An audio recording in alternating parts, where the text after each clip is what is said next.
You know what? I think it's about time.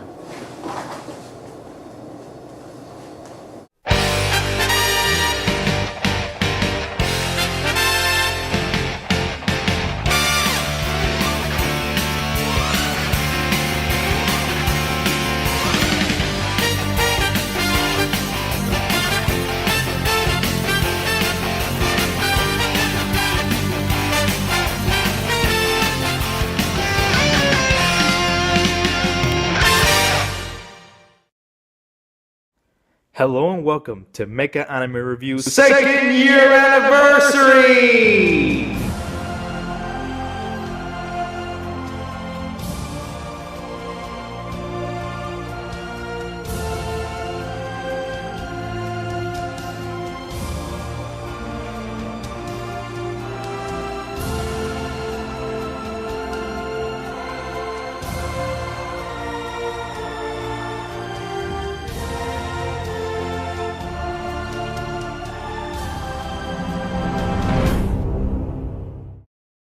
And to celebrate this fine occasion, we're gonna take a look at the last request I was given on my first review ever made.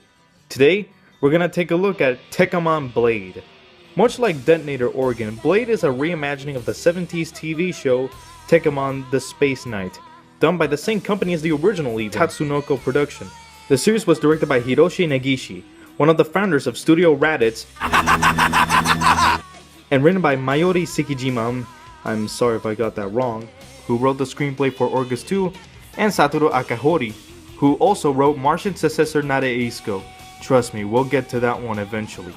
It aired from February 18, 1992 to February 2, 1993 on TV Tokyo and ran for 49 episodes. Later, Saban Entertainment, the guys responsible for bringing us Transformers robots in disguise, licensed the series in the US and renamed it Technoman, though their run on UPN lasted only 23 episodes, with an international version that lasted about 43 episodes, both dubs editing and combining episodes. Anyway, what's the story? An alien race known as the Radam are invading the Earth, led by the nefarious Tekkaman. They lay waste to the planet with humanity nearly incapable of stopping them. However, not all hope is lost, as a lone hero rises up to save the world in the form of Tekkaman Blade, who broke off from his own kind to protect the human race. One day, he crashed into Earth, coming across Aki Kisaragi and Noel Verus, members of the Space Knight organization led by Commander Freeman, assigned to find ways of beating the Radam. Going by the name of D-Boy, Blade works with the Space Knights to fight against the Radam forces. All the while, we slowly uncover D-Boy's past and what exactly the Radam are. The animation is mixed. Especially in the beginning, it's very inconsistent, tending to fluctuate between being really good and really awful.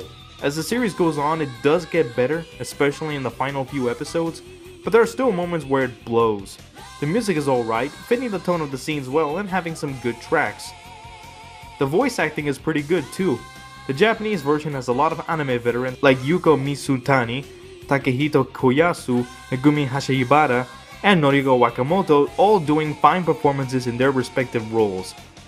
A particular highlight is Toshiyuki Morikawa as D-Boy, which is actually his debut role and apparently broke the microphone twice while shouting into it. Holy crap, that's so cool! And thankfully, so is his performance, in which he does a good job playing D-Boy, able to convey his badassery while also handling his emotional scenes well. Like I said in the beginning, Saban Entertainment were the ones who handled the series, which meant that they edited a lot of stuff to make it more suitable for children. Now, the voice acting in the dub itself is fine. In fact, I'd say some of the performances match the characters. But I wouldn't recommend watching either dub, just stick with the Japanese version to get the actual experience. Tekkaman Blade initially starts out kind of rocky. The characters started out either being kind of bland or unlikable, and the first batch of episodes aren't exactly the best. However, the series does improve over the course of its run. The story gets more interesting, the characters are a little bit more fleshed out, and the battles get a lot better. D-Boy reminds me a lot of Marin from Baldios, an angry, angsty character who nonetheless is brave and determined, fighting his own people to protect humanity. Eventually, we start seeing a more vulnerable and emotional side to him, and we really do feel bad for him as shit starts hitting the fan, especially at the end of the series. The other heroes are not as developed, but they are likable and occasionally have a few good moments. The action is rather well done, being exciting and badass. The designs for the Tekkaman are alright, though because of the fluctuating animation they tend to change features. Elements are set up and foreshadowed well, and the ultimate mystery of D-Boy, his connection to the Tekkaman, and the truth behind the Radam is given a satisfactory outcome. There are problems, of course. Outside of Tekkaman Evil and Balzac, the villains are really boring, with the worst one being Tekkaman Dagger, who literally has no characterization other than being a generic antagonist for D-Boy to fight. The Radam have really bland and generally uninteresting designs to them. The pacing is painfully slow most of the time. There are a few moments where it does pick up, particularly around the final few episodes, but it remains a constant problem. Sometimes they introduce a new element that they keep emphasizing as being super important, only for it to be either for nothing or not lead up to much. I get the sense that watching the series that it was supposed to be shorter, because there's a ton of filler content that seems to be there to pad out the series. Honestly, you could cut it down to like 26 episodes or so, and you'd lose very little. But either way, Tekkaman Blade is a good series. It's got good action, a good mystery, and a lot of great moments, but has major pacing and filler issues that can get in the way of the enjoyment. Not intimidated by that, check it out, it's pretty good. Just to give you a heads up, I won't be posting another video for the next 2 weeks due to circumstances going on. Nothing major though, so don't worry. Wow, it's been 2 years since we started these reviews, hasn't it? 62 episodes and still counting. I want to thank you all for following me this far, posting your thoughts and subscribing to my channel.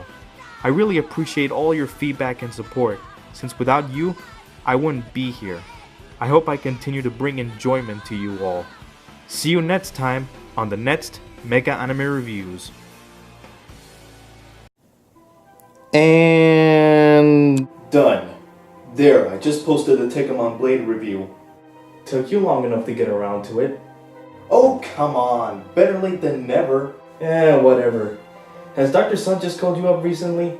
Actually, he's been very quiet lately. He mentioned some kind of investigation he couldn't talk to me about openly. Figures. That guy's good at keeping secrets. Sure, you have all the right in the world to talk, Agent Juan.